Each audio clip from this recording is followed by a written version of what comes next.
Geography के current affair year analysis में हम लोग आगे बढ़ते हैं अपने पार्ट 3 में। Again important for UPSC prelims as well as जो स्टेट प्रीलिम्स एग्जामिनेशन आने वाले हैं। तो ज्योग्राफी में जो भी साल में हुआ है उनको हम लोग यहाँ पे कवर कर रहे हैं। थर्ड हम लोग पार्ट के अंदर आ गए हैं। So let us move forward and let us talk about basically the third portion. और हम लोग क्या क्या कवर करने वाले हैं यहाँ पे, हम लोग कवर करेंगे फिनोमिनास में, जैसे वाइल्ड फायर्स है इस साल 2024 में काफी ज्यादा इंपॉर्टेंट न्यूज में रही कैलिफोर्निया की वाइल्ड फायर्स, तो उनको हम लोग यहाँ पे देखेंगे। अर्थक्वेक्स एंड वोल्केनोज, जैसे कि हम लोगों ने म्यांमार वाले अर्थक्वेक देखे, वोल्केनोज में हम लोगों ने लाकी लाकी वोल्केनोज के बारे में बात कर ले इंडोनेशिया में, तो वो देखा, इसको थोड़ा सा हम लोग देख लेंगे। एंड देन हम लोग हीट वेव्स के बारे में बात करेंगे जो कि इंडिया में अब आ रही हैं, लाइक हर समर्स में हमको देखने को मिलती हैं और इसके ऊपर आईएमडी बहुत सारी वार्निंग जारी करता है, इसको हम लोग देख लेंगे। एंड फाइनली हम लोग बात करेंगे रिवर्स एंड लेक्स जो कि इस या पिछले साल में न्यूज में चल रही थी एंड इंपॉर्टेंट है यूपीएससी के पॉइंट ऑफ व्यू से। सो चलिए फटाफट से हम लोग स्टार्ट करते हैं इसको, हम लोग फटाफट से क्रिस्प रखने की कोशिश करेंगे इसको। सबसे पहली बात करूं मैं अगर तो दैट इज वाइल्ड फायर। सो समझिए वाइल्ड फायर का मतलब है वो आग जो कि अनकंट्रोल्ड हो गई है और वाइल्ड जनरली फॉरेस्ट में हमको देखने को मिलती है, तो इसे हम लोग वाइल्ड फायर्स बोल देते हैं। बेसिकली हम लोगों ने कैलिफोर्निया लॉस एंजलिस वाले रीजन में हम लोगों ने बहुत सारी वाइल्ड फायर्स देखी इस टाइम में 2024 में। इट वाज वेरी डेवास्टेटिंग और एक काफी टाइम न्यूज में बना रहा।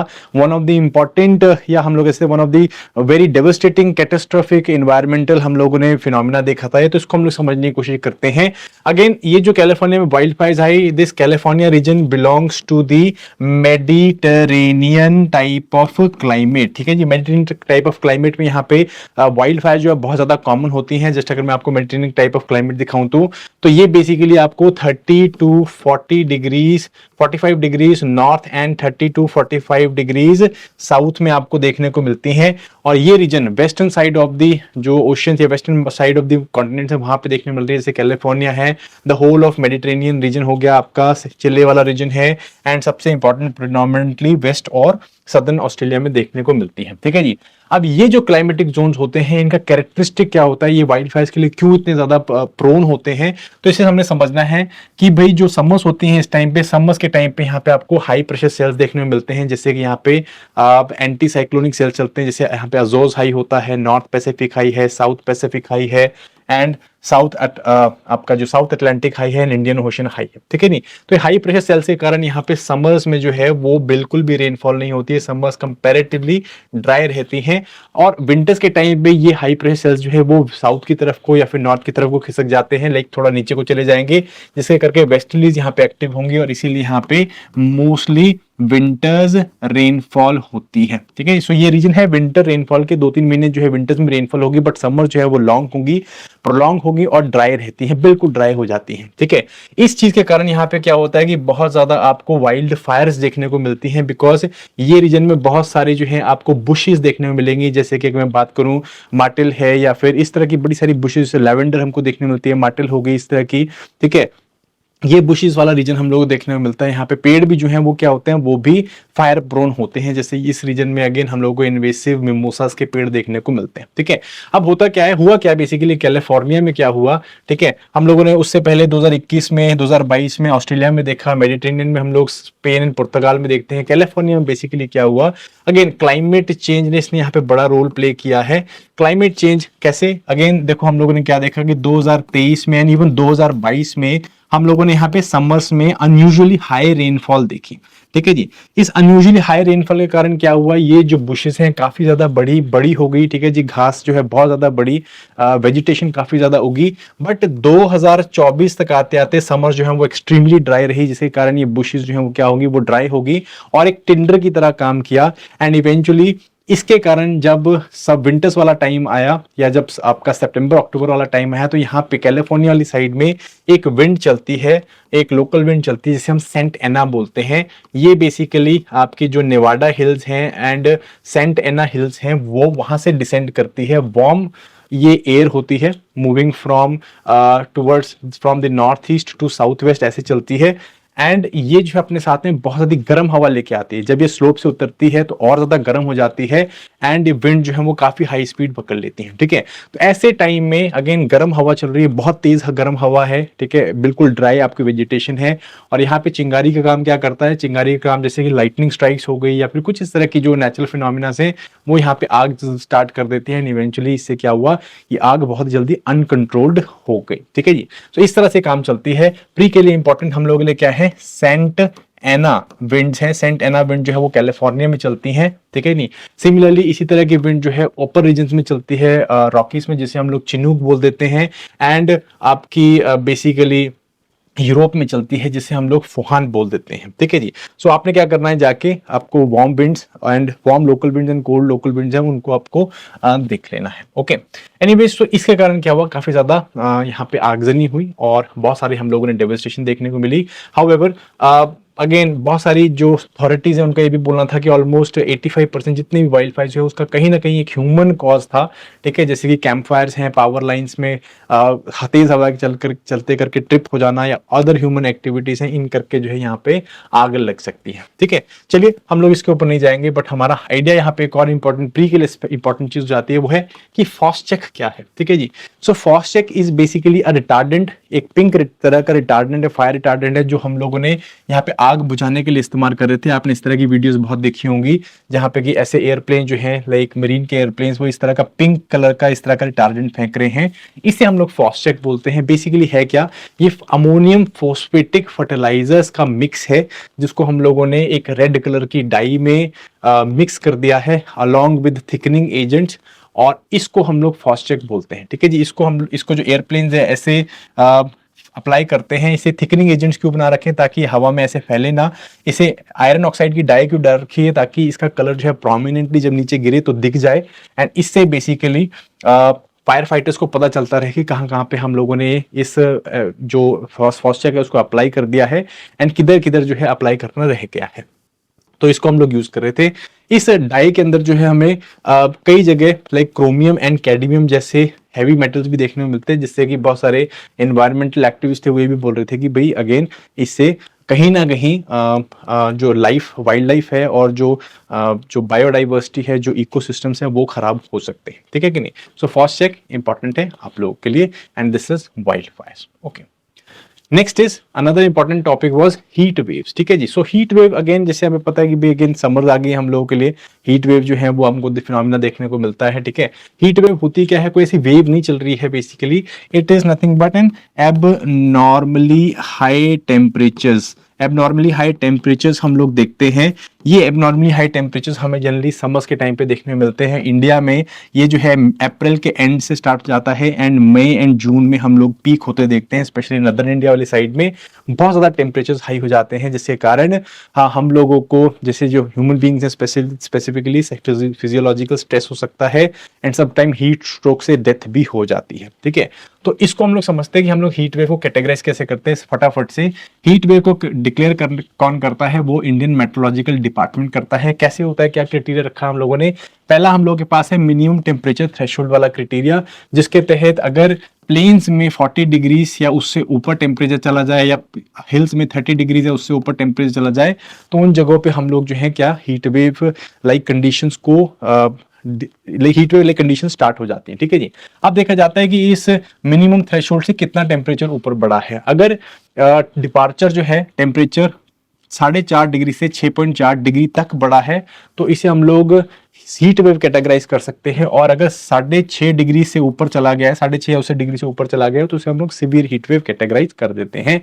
एंड देन हम लोगों ने रॉ टेम्परेचर क्राइटेरिया भी देख रखा है कि अगर किसी भी जगह पे 45 डिग्री से ऊपर टेम्परेचर चला गया तो वहां पे हम लोग हीट वेव बोल देते हैं, एंड 47 डिग्री से ऊपर चला गया तो वहां पे हम लोग सीवियर हीट वेव बोल देते हैं। तो ये क्राइटेरिया हम लोग यूज करते हैं, और ये क्राइटेरिया कहाँ पे फुलफिल होने चाहिए, एक जगह में एटलीस्ट 2 जो मेट्रोलॉजिकल आपके पॉइंट्स हैं या मेट्रोलॉजिकल स्टेशन हैं, वहां पे ये कंडीशन जो है वो मीट होनी चाहिए फॉर एटलीस्ट 2 डेज। सो 2 दिन में, दूसरे दिन में अगर ये कंडीशंस मीट हो रही हैं तो हम लोग वहां पे हीट वेव कैटेगराइज कर देते हैं। ठीक है जी, बहुत सारे मैंने आपको इश्यूज बताए। ठीक है, हीट स्ट्रोक्स, डेथ्स हो सकती हैं, हम लोग देखते हैं हर साल, जैसे पिछले साल महाराष्ट्र में हुई थी, बहुत सारी इस तरह की हमें डेथ्स देखने को मिलती हैं। एनर्जी क्राइसिस, बहुत ज्यादा जो हमारा ग्रिड है, जो हमारी इलेक्ट्रिसिटी है, जो हमारी एनर्जी कंजप्शन, उसमें बहुत ज्यादा लोड पड़ता है। और एक इंपॉर्टेंट यहाँ पे फिनोमिना में देखने को मिलता है जिसे हम लोग अर्बन हीट आइलैंड इफेक्ट बोलते हैं।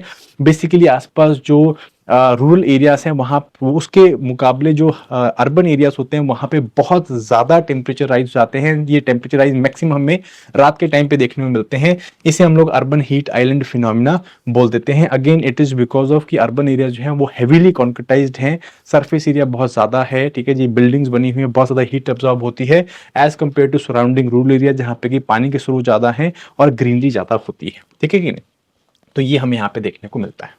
देन अर्थक्वेक्स की बात करूं तो म्यांमार अर्थक्वेक आया था, काफी ज्यादा डेविस्टेटिंग अर्थक्वेक था। ठीक है जी, एंड देन उसके बाद पिछले साल में बीच में एनसीआर में भी अर्थक्वेक आया था, दिल्ली में अर्थक्वेक आया था। तो अर्थक्वेक हमेशा से इंपॉर्टेंट है बिकॉज हम लोग अगेन हाई इन सेस्मिसिटी जोन में रहते हैं।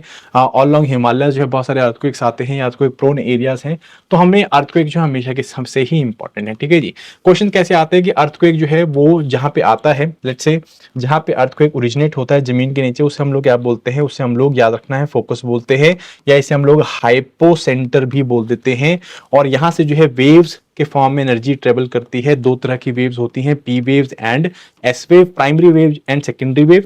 प्राइमरी वेव जो है दोनों सॉलिड एंड लिक्विड से पास करती है, सरफेस वेव सिर्फ जो है वो आपका सॉलिड से पास कर पाती है। एंड जब ये सतह पे पहुंचती हैं तो ये सरफेस वेव्स बनाती हैं, जिसे जो है love waves and relic waves भी बोल देते हैं। ठीक है कि नहीं, इन वेव्स को हम लोग मेजर कैसे करते हैं, इस यंत्र के थ्रू मेजर करते हैं जिसे हम लोग सेस्मोग्राफ बोलते हैं। और देन इसकी रीडिंग्स को हम लोग क्या करते हैं, हम लोग स्केल में डालते हैं। और ये दो तरह के स्केल यूज किए जाते हैं, एक है हमारा रिक्टर स्केल। रिक्टर स्केल का बेसिकली काम है मैग्नीट्यूड या एनर्जी देखना, बेसिकली अर्थक्वेक की रॉ एनर्जी कितनी है। 0 से 10 के बीच में यूज होता है, जनरली प्रैक्टिकल पर्पसेस के लिए 1 और 9 के बीच में होता है, बट 0 से 10 के बीच में होता है। और जो सेकंड स्केल हम लोग यूज करते हैं उसे हम लोग मर्केली स्केल बोलते हैं। मर्केली स्केल में हम लोग बेसिकली इसकी इंटेंसिटी को देखने की कोशिश करते हैं, कितना डिस्ट्रक्शन ये अर्थक्वेक लेके आ सकता है। ठीक है जी, तो ये आपको यहाँ पे याद रखना है, ये बेसिकली 1 से 12 के बीच में होता है। ओके, देन सिर्फ अर्थक्वेक जो है वो डिस्ट्रक्शन ही नहीं लेके आते हैं, उनको हम लोग they act as indirect source, indirect source की तरह भी काम करते हैं। इनडायरेक्ट सोर्स का मतलब क्या होता है कि भाई हमें अर्थ के अंदर की इंफॉर्मेशन की अगर मैं बात करूं तो इनडायरेक्ट सोर्स की तरह काम करते हैं। यही वेव जब पूरी धरती में, जब अर्थक्वेक आता है तो यही वेव पूरे अर्थ के इंटीरियर में भी जाती है और वहां पे हम लोग जो है देख पाते हैं, समझ पाते हैं कि अर्थ का इंटीरियर कैसा है। जैसे हम लोग बात करते हैं कि भाई जो हमारा आउटर कोर है it is liquid in state या मोल्टन इन स्टेट है, वो हमें कैसे पता चला, जब हम लोग इन सेस्मिक वेव्स को ऑब्जर्व करते हैं, इनको अंडरस्टैंड करते हैं किस तरह से ये धरती के नीचे ट्रेवल कर रही है। ठीक है, तो याद रखना है they are indirect source of our information. कई बार क्वेश्चन ऐसे पूछ लिया जाता है। देन बात करूं डिस्ट्रीब्यूशन की, हमारे डिस्ट्रीब्यूशन कहाँ पे, तो मोस्ट ऑफ जो डिस्ट्रीब्यूशन आप वर्ल्ड में देख सकते हो वो इस रीजन में आपको देखने को मिलता है। ये रीजन जिसको हम लोग Pacific ring of fire region बोलते हैं, यहाँ पे आपको देखने को मिलता है। मोस्टली अर्थक्वेक जो सबसे डेवास्टेटिंग अर्थक्वेक्स हैं, ठीक है, मोस्टली अर्थक्वेक जो है वो around 68% Pacific ring of fire region में आ रहे हैं। Then rest of them are in this Himalayan zone आपको देखने को मिल जाते हैं। ठीक है कि नहीं, ये जो है आपके कन्वर्जेंट प्लेट बाउंड्रीज हैं। डाइवर्जेंट प्लेट बाउंड्रीज जैसे कि आपकी मिड अटलांटिक रिज सिस्टम है या आपका ग्रेट अफ्रीकन रिफ्ट वैली है, इन जगहों में, या आपको जो है ट्रांसफॉर्म बाउंड्रीज में जैसे कि आपका तुर्की वाला रीजन है या आपका कैलिफोर्निया वाला रीजन है, यहाँ पे आपको देखने को मिलता है। ठीक है जी, तो ये रीजन है आपके as far as the earthquake is concern. And कई बारी हमें in plate, within the plate भी हमें अर्थक्वेक देखने मिलते हैं, जैसे कि आप देख सकते हो भुज वाला रीजन है, ये विद इन दी प्लेट है, इंडियन प्लेट के बीचों बीच है। हाउएवर यहाँ पे भी अर्थक्वेक आते हैं because of in plate seismicity. ठीक है कि नहीं, अगर मैं इंडिया की बात करूं तो इंडिया में भी हम लोगों ने मर्केली स्केल के बेसिस पे हमने अपने अर्थक्वेक जोन्स या अर्थक्वेक की हम लोगों ने इंटेंसिटी के बेसिस पे अर्थक्वेक जोन्स बना रखी हैं। Most of north India you can see वो जोन 4 या जोन 5 में आ रहा है। जैसे जोन 5 में कश्मीर वैली है, आपकी कांगड़ा या कुल्लू वैली है, अपर रीजन ऑफ उत्तराखंड हो गए, ठीक है, देन उसके बाद तेराई रीजन ऑफ बिहार हो गया, नॉर्थ ईस्ट हो गया, सारा जोन 5 में, बिकॉज यहाँ पे मिट्टी जो है वो क्या है, वो एलुवियल है। ठीक है जी, कंपेरेटिवली ठोस नहीं है, इस करके जब भी अर्थक्वेक आता है तो जल्दी जो फट जाती है, जैसे हमने नेपाल के अर्थक्वेक में देखा था। इसके अलावा बाकी जो रीजन है आपका नॉर्थ इंडिया का, इंक्लूडिंग दिल्ली हो गया, तो this is part in the zone 4, ठीक है कि नहीं। देन भुज वाला रीजन है, यहाँ पे क्या है, विद इन प्लेट सेस्मिसिटी देखने को मिलती है, प्लेट के बीचों बीच दरार है, जिसके कारण यहाँ पे बहुत डेविस्टेटिंग अर्थक्वेक्स आ जाते हैं।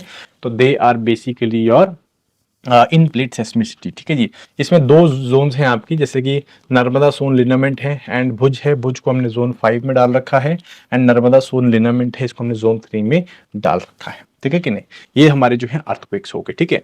जनरली जो आपके अर्थक्वेक्स होते हैं उन्हें हम दो तरह से कैटेगराइज करते हैं, एक होता है शैलो सीटेड अर्थक्वेक, एक होता है deep seated earthquake. Shallow seated earthquake generally ज्यादा डेवस्टेशन क्रिएट करते हैं, बिकॉज जितने पास में होंगे जमीन के, जितना सरफेस के पास में अर्थक्वेक की एनर्जी रिलीज होगी, उतना ही ज्यादा वो जमीन पे पहुंचेगी और उतना ज्यादा डेवस्टेशन करेगी, ठीक है कि नहीं। एनीवेज, देन हम लोग बात करते हैं वोल्केनोज की, ठीक है। वोल्केनो बेसिकली होता क्या है, ज्वालामुखी।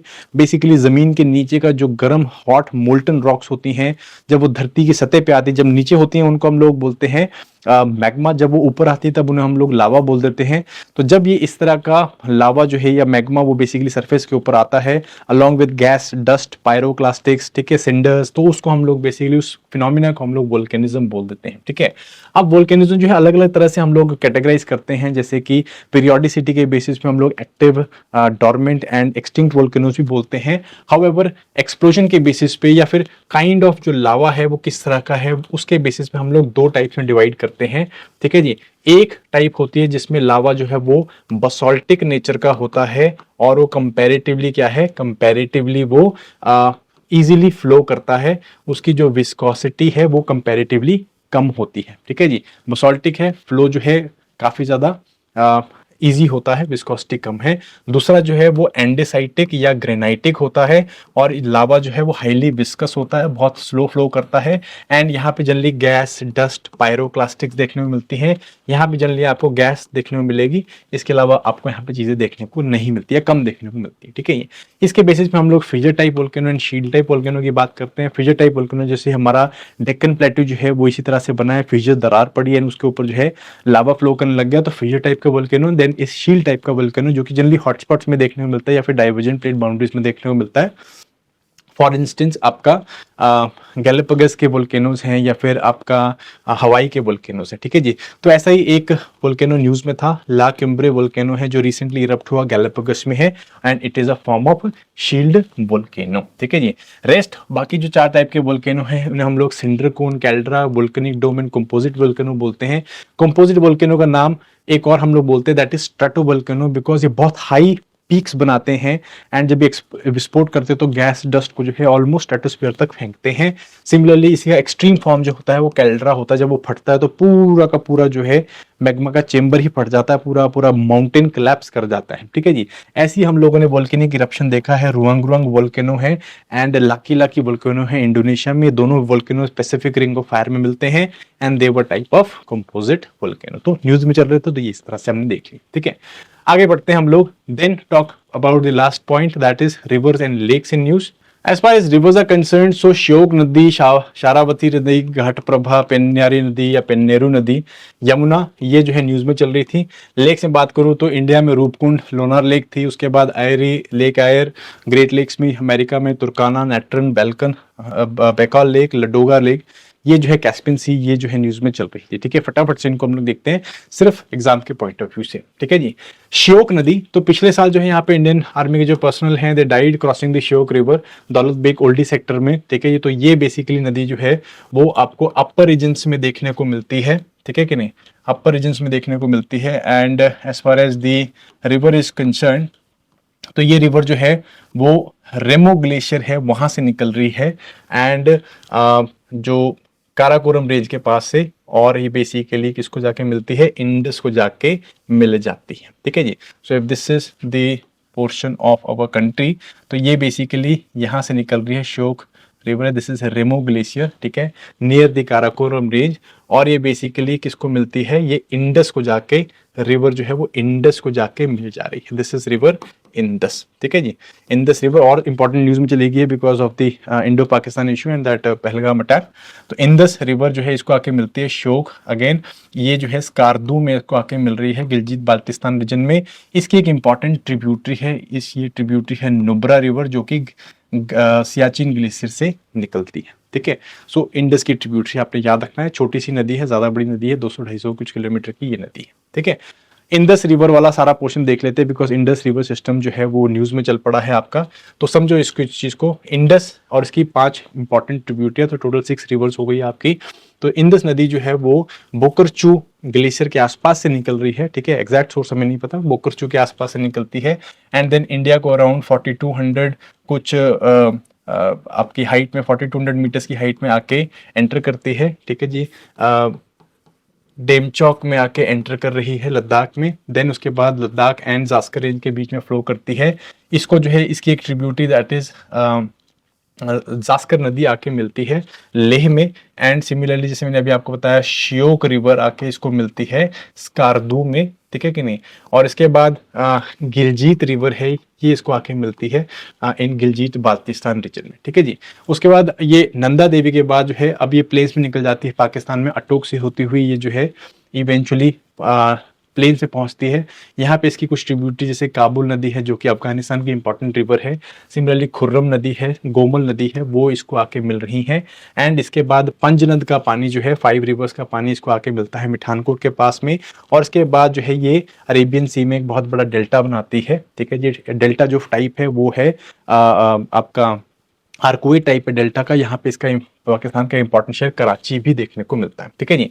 5 इसकी ट्रिब्यूटरीज हैं, ज्यादा डीप में जाऊंगा, फटाफट से आपको बताता हूँ। सबसे पहले झेलम स्प्रिंग्स ऑफ वेरीनाग से निकल रही है। भारत का जो लार्जेस्ट फ्रेश वाटर लेक है वुलर, वो यहाँ पे आपको देखने मिलती है। मुजफ्फराबाद से हेयरपुन टर्न लेती है और इंडिया का एंड पाकिस्तान का फॉर्मल बॉर्डर बनाती है। 2 LOC इसके काफी अंदर है, ठीक है।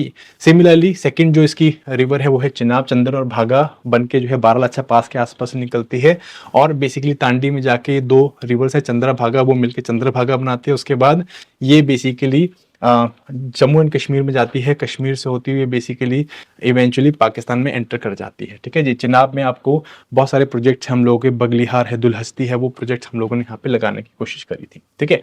देन उसके बाद जो है तीसरी नदी है वो है रिवर रावी। रावी जो है वो आपकी कांगड़ा डिस्ट्रिक्ट से निकल रही है, बड़ा बंगाल से। इसके बाद जो है चंबा में एंटर करती है, चंबा का शहर हिमाचल का वो इसके ऊपर बसा हुआ है। उसके बाद ये जो है जम्मू कश्मीर में जाती है और उसके बाद ये टर्न लेती है टुवर्ड्स दी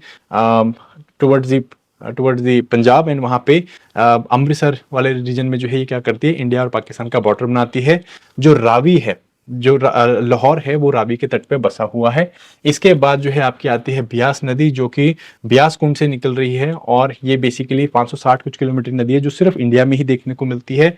और ये बेसिकली कुल्लू वाले रीजन से ब्यास कुंड से निकलती है एंड देन कुल्लू वाले डिस्ट्रिक्ट से होती है पहुंचती है तलवाड़ा जहाँ पे पोंग डैम है, ठीक है जी। एंड इसके बाद जो है ये हरीके में जाके किसको मिल जा रही है, सतलुज को मिल जाती है। सतलुज जो है वो रक्षताल से निकलती है तिब्बत रीजन में, वो सारा ये आपका जो रीजन है that is your Kailash range, ठीक है, मानसरोवर के पास वाला। रक्षताल से निकलती है, शिप किला से इंडिया में एंटर करती है, ठीक है, किन्नौर से होती हुई हिमाचल से होती हुई ये बेसिकली कहाँ पे पहुंचती है, नंगल में पहुंचती है। यहाँ पे भाखड़ा और नंगल 2 प्रोजेक्ट लगे हुए हैं जिसके ऊपर अभी डिस्प्यूट भी चल रहा है, ठीक है। एंड हरीके में जाके बेसिकली तरन तारण में ये ब्यास को मिलती है और वहाँ से जो है इसका कंबाइंड वाटर फिरोजपुर फाजिल्का में जो है पाकिस्तान का बॉर्डर बनाती है एंड ये बेसिकली चिनाब को मिल जाती है। उसके बाद कंबाइंड स्ट्रीम मिठानकोट के बाद ये इंदस में चली जाती है, ठीक है। सो ये बेसिकली इंपॉर्टेंट आपका हो गया इंदस रिवर सिस्टम। उसके बाद कुछ और इम्पॉर्टेंट हम लोग स्ट्रीम्स की बात करें, जैसे कि नेक्स्ट इंपॉर्टेंट जो नदी हमारी इंपॉर्टेंट न्यूज़ में है दैट इज यमुना नदी। As far as Yamuna is concern, तो भाई अगेन हम लोगों ने देखा कि भाई दिल्ली के इलेक्शंस करके एंड इवन वैसे भी यमुना के जो उसको क्लीन करने के लिए, उसको जो है रिजुविनेट करने के लिए काफ़ी काम करने की कोशिश कर रहे हैं हम लोग। सो अराउंड 1370 कुछ किलोमीटर, 1376 किलोमीटर की ये नदी है। अगेन गंगा की सबसे लॉन्गेस्ट ट्रिब्यूटरी है ये, ठीक है कि नहीं। एंड ये इसका जो फ्लो है वो उत्तराखंड, हरियाणा, हिमाचल, दिल्ली एंड उत्तर प्रदेश होकर निकलता है। और गंगा को में जो है ये त्रिवेणी संगम प्रयागराज में जाके, इलाहाबाद में जाके मिल जाती है। ट्रिब्यूटरीज की बात करूँ तो सबसे बड़ी ट्रिब्यूटरीज की तोंस नदी है, जिसकी फर्दर ट्रिब्यूटरी गिरी है, ठीक है जी। इसके अलावा ऋषि गंगा, कुंथा, ये इसकी ट्रिब्यूटरीज हैं। अगर मैं प्लेन से बात करूँ तो चंबल, सिंध, बेतवा, केन एंड हिंदोन, ये इसकी ट्रिब्यूटरीज है, ठीक है कि नहीं। तो ये बेसिकली यमुना निकल कहाँ से रही है, यमुना जो है यमुनोत्री ग्लेशियर से निकलती है, बंदरपूंछ से, और वहां से जो है ये नीचे की तरफ वो फ्लो करती है, ये कलसी तक पहुंचती है, और कलसी में जाके जो है इसको तोंस नदी मिलती है, जो कि इंडिया जो कि आपका उत्तराखंड एंड हिमाचल का बॉर्डर बना रही है। फिर ये नदी जो है वो पांवटा साहिब से होती हुई ये हरियाणा पहुंचती है, और हरियाणा उत्तर प्रदेश का बॉर्डर बनाती हुई चलती है। ये पानीपत डिस्ट्रिक्ट से होकर निकलती है, एंड इसके साथ में ही जो है उत्तर प्रदेश में एक टाउन देखने मिलता है बागपत, जो कि जिसको हम लोग व्याघ्रप्रस्थ भी बोलते थे, और जिसको पांडवों ने जो है कौरवों से मांगा था जब वो उन्होंने 5 गांव मांगे थे, ठीक है जी। एनीवेज इसके बाद जो है हमारी यमुना पहुंचती है दिल्ली में, ठीक है जी। अगेन जब यमुना प्लेन्स में एंटर करती है तो वो यमुनानगर डिस्ट्रिक्ट में राजस्थान में आपका हरियाणा में एंटर करती है, ताजेवाला में, जहाँ पे हथनी कुंड बैराज भी है, जहाँ पे इसके पानी को डाइवर्ट किया जाता है। एंड फिर दिल्ली से होती हुई नोएडा पहुंचती है, नोएडा से ये उत्तर प्रदेश जाती है, जहाँ पे कि 2 इंपॉर्टेंट टाउन्स हमें देखने में मिलते हैं, एक है वृंदावन और दूसरा है मथुरा, जो कि श्री कृष्ण जी के लिए जो है इनके लिए एसोसिएटेड है, ठीक है। यहाँ पे बहुत सारे, जैसे मथुरा में विश्राम घाट देखने को मिलता है, अगर आप वृंदावन की बात करें तो बांके बिहारी टेम्पल है। तो बड़ी सारी जो है कृष्ण जी के साथ जो है एसोसिएटेड आपको यहाँ पे एरिया देखने को मिल रहा है, ठीक है, या प्लेसेस हैं वो देखने को मिलते हैं, ठीक है।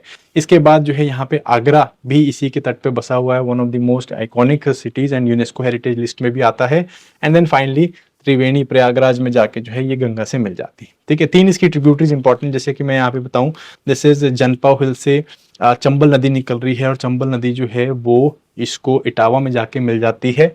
सिमिलरली इसका दूसरी इंपॉर्टेंट ट्रिब्यूटरी है वो है बेतवा, भोपाल से निकल रही है, ठीक है, और हमीरपुर में जाके जो है ये यमुना पे मिल जाती हैं। देन लास्ट इज केन नदी जो है वो आपको चिल्ला में जाके ये बेसिकली यमुना को मिल जाती है, ठीक है। तो ये चंबल, बेतवा एंड केन, ये 3 इंपॉर्टेंट ट्रिब्यूटरीज इसकी, okay. So this is Yamuna, और इसमें ये 2 ट्रिब्यूटरीज भी इंपॉर्टेंट हैं, बेतवा एंड केन, क्योंकि इसके ऊपर हम लोग क्या कर रहे हैं, बेतवा केन रिवर लिंकिंग प्रोजेक्ट जो वो हमने स्टार्ट कर दिया है। और ये प्रोजेक्ट हम लोगों ने national perspective plan on interlinking of reverse के तहत किया है, जो कि मिनिस्ट्री ऑफ जल शक्ति के अंदर आता है। और इसके तहत हम लोग 16 कुछ जो है हम लोगों ने इंटरलिंकिंग प्रोजेक्ट पेनिनसुलर इंडिया में, और 14 जो है हिमालयन रीजन में प्लान कर रखे हैं। इंटरलिंकिंग का बेसिक आइडिया क्या होता है कि हम लोग क्या कर सकें, रिवर वाटर को डाइवर्ट कर सके, ताकि हम लोग इरिगेशन के लिए, ताकि हम लोग ड्रिंकिंग वाटर के लिए ओवरऑल पानी को बेटर इस्तेमाल कर सकें। तो बेतवा एंड केन के बीच में जो है हम लोग ये इंटरलिंकिंग करने वाले हैं। पहले प्रोजेक्ट में हम लोग या पन्ना टाइगर रिजर्व के पास में एक रिजर्वायर बनाएंगे, 2 फेज में होना है बेसिकली, फेज 1 एंड फेज 2 में। फेज 1 में हम लोग यहाँ पे जो है धौधन डैम बनाने वाले हैं, और यहाँ पे उसका रिजर्वायर बनेगा पन्ना टाइगर रिजर्व में, और यहाँ से जो है इवेंचुअली नदी को बेसिकली टनल्स के थ्रू डाइवर्ट किया जाएगा टूवर्ड्स दी बेतवा, ठीक है जी। फेज 2 में जो है हम लोग क्या करेंगे, यहाँ पे आपका जो है लोअर उर एंड बीना कॉम्प्लेक्स प्रोजेक्ट बनाया जाएगा, ठीक है, और यहाँ से जो है फर्दर पानी को बेतवा के साथ कनेक्ट किया जाएगा। ये काम जो है आपका केतवा बेन लिंक प्रोजेक्ट में करना है, ठीक है।